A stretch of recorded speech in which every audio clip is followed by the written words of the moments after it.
ছাত্র আন্দোলনে ১০৫ জন শিশু নিহত হয়েছে। তাদের প্রত্যেকের পরিবার ৫০,০০০ টাকা করে পাবে বলে জানিয়েছেন সমাজ কল্যাণ উপদেষ্টা শারমিন এস মুর্শিদ।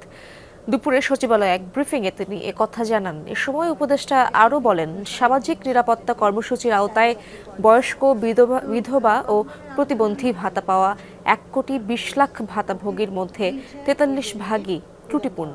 কিন্তু এরপরও ইউনিসেফের তথ্যানুযায়ী তারা ভাতা পেয়েছেন। তাই এই তালিকা সংশোধনের উদ্যোগ নেওয়া হচ্ছে। এখন থেকে তালিকা যাচাই করে ভাতা দেওয়া হবে বলেও জানান সমাজ কল্যাণ উপদেষ্টা।